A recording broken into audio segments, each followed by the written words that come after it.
Welcome back to my YouTube channel. তো আজি মই লৈ আহিছোঁ বজালী ডিষ্ট্ৰিক্টত হৈ যোৱা pre board examination 2024-2025 question social ছায়েন্সৰ। চ' তোমালোকে এইটো কুৱেশ্যন পেপাৰ প্ৰেক্টিছ কৰিবা। মই ইয়াত MCQবোৰৰহে আনচাৰ ক'ম। চ' তোমালোকৰ যদি ব্ৰড কুৱেশ্যনৰ আনচাৰ লাগে মোৰ চেনেল এটাত বহুতখিনি লং কুৱেশ্যনছ দিয়া আছে, তোমালোকে চাই ল'বা। মই ডিছক্ৰিপশ্যন বক্সত লিংক দি দিম। So' let's go for it. প্ৰথমতে আছে administration and exploitation will go hand in hand who said দিছ। শাসন আৰু শোষণ একেলগে চলাই যোৱা হ'ব। কথাষাৰ কোনে কৈছিলে? চ' ইয়াৰ শুদ্ধ উত্তৰ হ'ব ৰবাৰ্ট ক্লাইভ, অপশ্যন এ। তাৰ পিছত আছে the people of Bengal observe national mourning day on. বংগবাসীয়ে জাতীয় শোক দিৱস পালন কৰিছিল।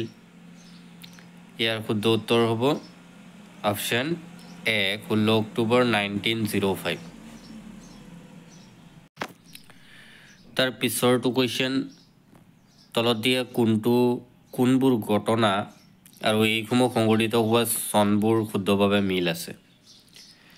চ' ইয়াত দিয়া আছে দাণ্ডি মাৰ্চ 1930, দাণ্ডি যাত্ৰা হৈছিলে 1930 চনত, ৰাওলাৰ টাইম হৈছিলে 1920 চনত, চৌৰি চৌৰা গঠনা হৈছিলে 1922 চনত, গান্ধী আৰুণ চুক্তি হৈছিলে 1931 চনত। চ' 3 নম্বৰৰ শুদ্ধ উত্তৰ হৈ যাব 1, 2 are correct, 1, 2 are correct, বাকী 3, 4 শুদ্ধ নহয়।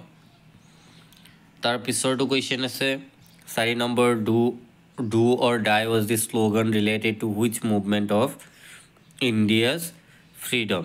চ' এইটো ভাৰত ত্যাগ আন্দোলনৰ এটা শ্লোগান আছিলে, ডু অৰ ডাই, মৰিম কিম্বা কৰিম। চ' এইটো ভাৰত ত্যাগ আন্দোলনৰ লগত জড়িত এটি শ্লোগান আছিলে। তাৰ পিছৰটো কুৱেশ্যন the British prime minister who announce the communal award in 1932 was. 1932 চনত সাম্প্ৰদায়িক বাটোৱাৰা ঘোষণা কৰা ব্ৰিটিছ প্ৰধানমন্ত্ৰীজন কোন আছিলে? চ' ইয়াৰ শুদ্ধ উত্তৰ হৈ যাব ৰামছে মেকডোনাল্ড, অপশ্যন ডি। তাৰপিছত 6 নম্বৰ আছে এছাৰশ্যন ৰিজনৰ এটা question. In the late 19th century, the Rayat Sabha was born in Tezpur and Nagaon. 19 শতিকাৰ শেষৰ ফালে তেজপুৰ আৰু নগাঁৱত ৰায়ত সভাৰ জন্ম হৈছিল। ৰায়ত সভাই অসমৰ ব্ৰিটিছ চৰকাৰৰ দ্বাৰা প্ৰৱৰ্তিত ভূমি ৰাজনীতিৰ বিৰোধিতা কৰিছিল। চ' ইয়াত এছাৰশ্যন আৰু ৰিজনৰ পৰিপ্ৰেক্ষিতত শুদ্ধ বিকল্পটো বাছি উলিয়াব দিছে। চ' ইয়াৰ শুদ্ধ উত্তৰ হ'ব option C, both assertion and reason are correct। তাৰ পিছত আছে 7 নম্বৰ who led the ethnic tribal revolt of Jaintia in 1861। 1861 চনৰ জয়ন্তীয়া জনজাতীয় বিদ্ৰোহৰ নেতৃত্ব কোনে দিছিল? চ' ইয়াৰ শুদ্ধ উত্তৰ হ'ব অপশ্যন বি, উকিয়াং নংবা, নবাই দিয়া আছে।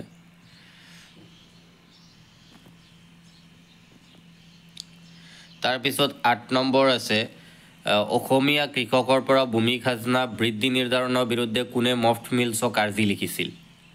চ' ইয়াৰ শুদ্ধ উত্তৰ হ'ব আনন্দৰাম ঢেকিয়াল ফুকন, অপশ্যন ডি। তাৰপিছত আছে Assam Association was formed in the year. Assam Association গঠন কৰা হৈছিলে 1903 চনত, option C will be the correct answer. তাৰপিছত আছে উত্তৰ পূব ভাৰতৰ আটাইতকৈ পুৰণি বিশ্ববিদ্যালয়খন হ'ল গুৱাহাটী ইউনিভাৰ্চিটি। গুৱাহাটী ইউনিভাৰ্চিটি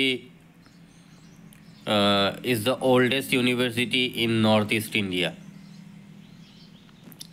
তাৰপিছত আছে who was the president of ad hoc committee of Assam provincial Congress formed in June 1921। 1921 চনৰ জুন মাহত গঠন কৰা অসম প্ৰদেশ কংগ্ৰেছৰ অস্থায়ী কমিটিৰ সভাপতি কোন আছিল? সো ইয়াৰ শুদ্ধ উত্তৰ হ'ব কুলধৰ চলিয়া অপশ্যন বি তাৰ পিছত আছে 12 নম্বৰ read the following options and identify the wrong answer from the alternatives given below them তলত দিয়া বিকল্পবোৰ পঢ়ি অশুদ্ধ উত্তৰটো চিনাক্ত কৰা জৱাহৰলাল নেহৰুৰ ডিস্কভাৰী অফ ইণ্ডিয়া নামঘোষা মাধৱদেৱ কৌটিল্য নাট্যশাস্ত্ৰ কথাগীতা বট্টদেৱ সো ইয়াৰ যোনটো শুদ্ধ উত্তৰ আছে সেইটো হ'ব কৌটিল্য নাট্যশাস্ত্ৰ বা অৰ্থশাস্ত্ৰ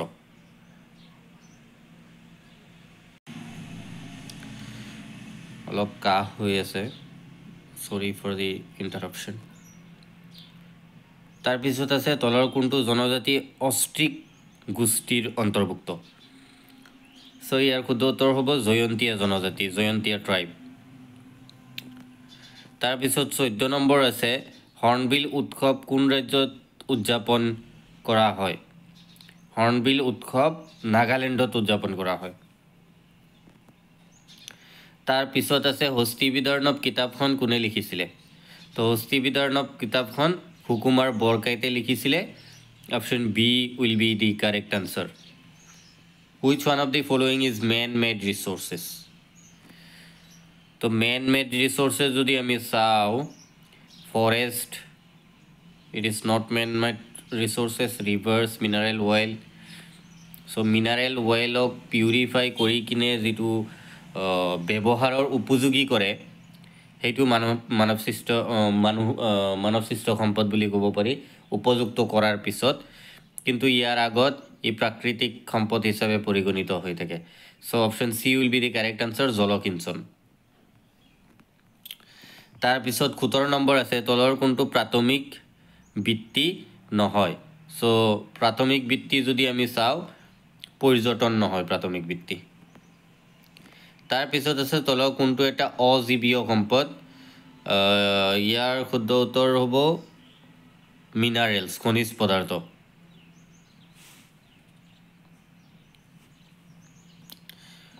তাৰ পিছত কৈছে which of the following gases in the atmosphere causes acid rains option A আছে মিথেন অপশ্যন বি আছে সালফাৰ ডাইঅক্সাইড অপশ্যন সি আছে নাইট্ৰজেন অপশ্যন ডি আছে ক্ল'ৰ'ফ্ল'ৰ'কাৰ্বন CFC সো ইয়াৰ শুদ্ধ উত্তৰ হ'ব অপশ্যন বি সালফাৰ ডাইঅক্সাইড তাৰ পিছত আছে mount Pinatubo volcanic eruption in which country mount Pinatubo আগ্নেয়গিৰি কোনখন দেশত উদগিৰণ হৈছিল সো ইয়াৰ শুদ্ধ উত্তৰ হ'ব অপশ্যন বি ফিলিপাইনছ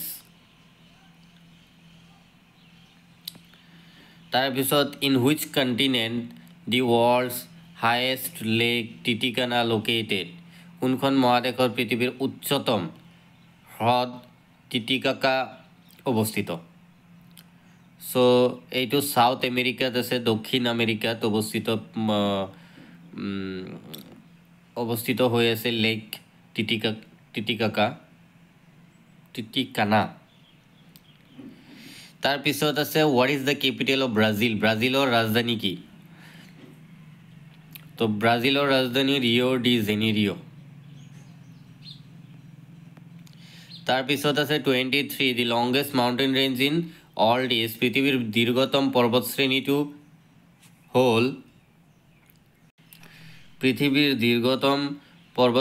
হ'ল এণ্ডিজ পৰ্বতমালা এণ্ডিজ ফ'ল্ডেড ৰেঞ্জ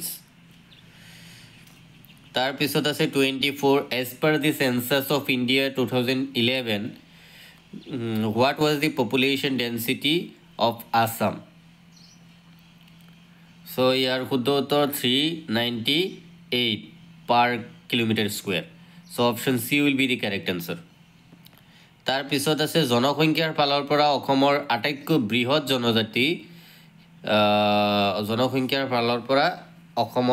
বৃহৎ জনজাতিটো হ'ল Bodo option B will be the correct answer আৰু যদি ছেকেণ্ড লাৰ্জেষ্ট আহে তেতিয়া মিচিং হ'ব যেনেকৈ শোণিতপুৰ ডিষ্ট্ৰিক্টত আহিছিলে so that will be Mising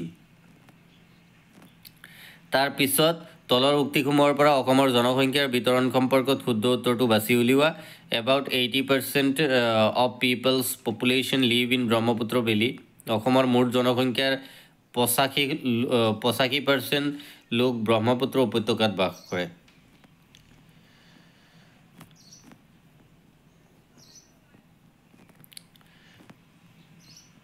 তাৰ পিছত আছে 2 নম্বৰ 2011 চনৰ লোকপিয়ল মতে অসমৰ ভিতৰত কামৰূপ মেট্ৰ' জিলাখন সবাতকৈ ঘন বসতিপূৰ্ণ সো ইয়াত তাৰ পিছত অপচন আকৌ কেইটামান দিয়া আছে সো ইয়াৰ শুদ্ধ উত্তৰ হ'ব option A 1 and 2 both are correct তাৰ পিছত আছে what percentage of India's population live in Assam ভাৰতৰ জনসংখ্যা কিমান শতাংশ লোক অসমত বাস কৰে সো ইয়াৰ শুদ্ধ উত্তৰ হ'ব অপচন বি 2.6 তাৰ পিছত আছে অসম চৰকাৰ ৰাজ্যিক উদ্যোগ নীতি ঘোষণা কৰিছিল অসম চৰকাৰে ৰাজ্যিক উদ্যোগ নীতি ঘোষণা কৰিছিল 2008 চনত so option C will be the correct answer তাৰ পিছত আছে তলৰ কোনজন ব্যক্তি ভাৰতৰ সংবিধান খচৰা কমিটিৰ সদস্য নাছিল সৈয়দ মোহাম্মদ সাদুল্লাহ কে এম মুন্সি জৱাহৰলাল নেহৰু ডিপি খৈতান সো ডিপি খৈতান কে এম মুন্সি সৈয়দ মোহাম্মদ সাদুল্লাহ তিনিওজনেই সংবিধান খচৰা কমিটিৰ সদস্য আছিল কিন্তু জৱাহৰলাল নেহৰু সদস্য নাছিল so option C will be the correct answer তাৰ পিছত 30 নম্বৰ আছে in a republic country the head of the state shall not be hereditary এখন গণৰাজ্যিক দেশত ৰাষ্ট্ৰপ্ৰধানৰ পদবীটো বংশানুক্ৰমিক নহয় ভাৰতবৰ্ষ এখন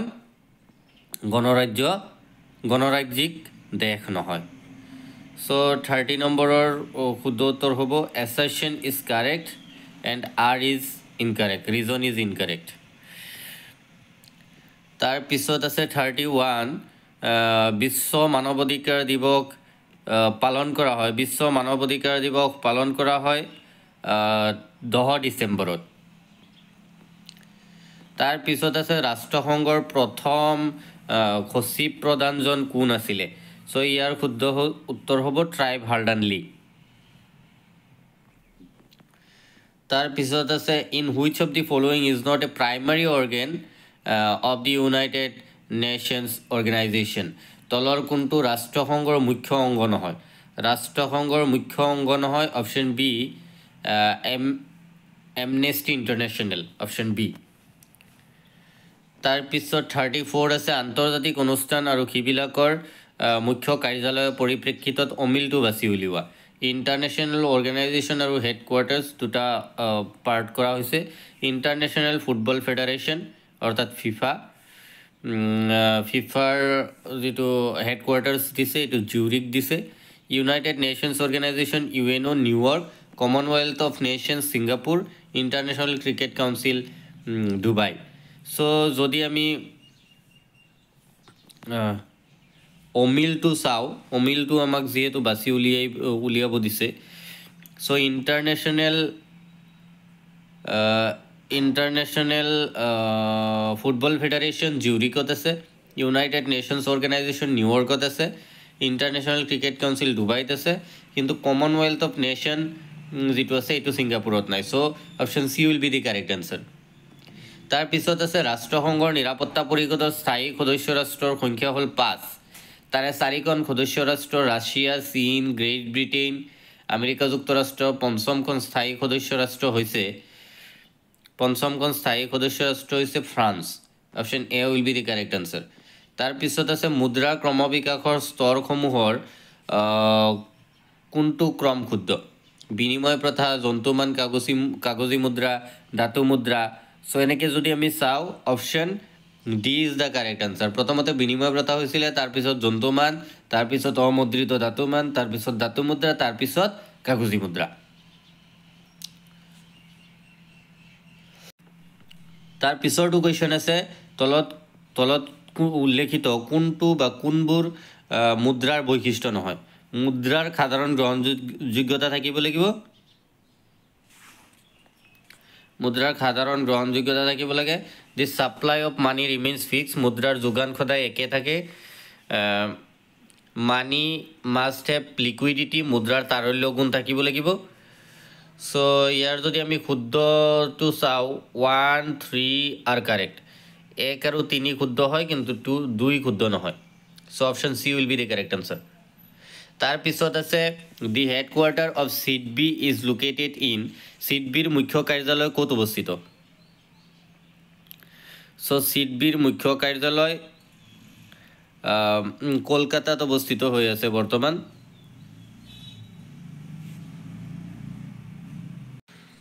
তাৰপিছত আছে চেক হ'ল, চেক এটা অবিহিত মুদ্ৰা হয়।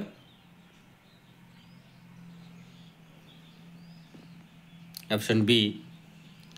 তাৰপিছত আছে তলৰ কোনটো ভাৰতীয় ৰিজাৰ্ভ বেংকৰ কাৰ্য নহয়? চ' অপশ্যন দিয়া আছে ৰিজাৰ্ভ বেংকে কাগজী মুদ্ৰা ছপা কৰে। ভাৰতীয় ৰিজাৰ্ভ প্ৰত্যক্ষভাৱে কৃষকসকলক পুঁজি যোগান ধৰে। ৰিজাৰ্ভ বেংক হ'ল বেংকসমূহৰ বেংক। ৰিজাৰ্ভ বেংক হ'ল চৰকাৰৰ বিত্তৰ যোগান ধৰোঁতা। চ' যদি আমি চাওঁ option B will be the correct answer, মানে যিহেতু কাৰ্য নহয়, চ' আমি কাৰেক্টেই ক'ব লাগিব। So' option B will be the correct answer. তাৰপিছত 41 আছে দেশ এখনৰ অৰ্থনীতিৰ সৈতে বিশ্বৰ অন্যান্য দেশৰ অৰ্থনীতিৰ সংযোগ স্থাপন কৰাটোৱেই হ'ল গ্ল'বেলাইজেশ্যন, গোলকীকৰণ। তাৰপিছত আছে ভাৰতবৰ্ষ এটা বিত্তীয় বৰ্ষই সামৰি লোৱা কালচোৱা হ'ল। চ' ইয়াৰ শুদ্ধ উত্তৰ হৈ যাব option C, April 1 to March 31। তাৰপিছত আছে ভাৰতীয় পৰিকল্পনাৰ প্ৰথম চোৱা সময়ত কোনটো খণ্ডই অধিক গুৰুত্বপূৰ্ণ ভূমিকা পালন কৰিছিল? ₹10 received on PhonePe.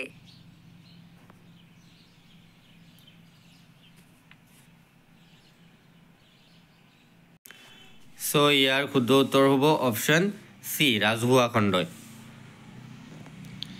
তাৰপিছত 44 আছে the full form of NITI is National Institute for Transforming India.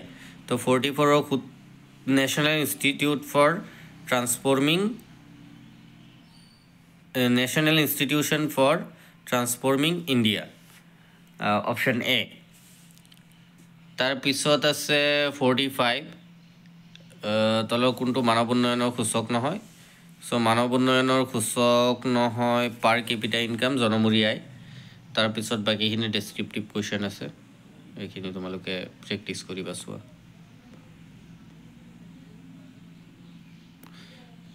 If you need PDF, join my Telegram channel.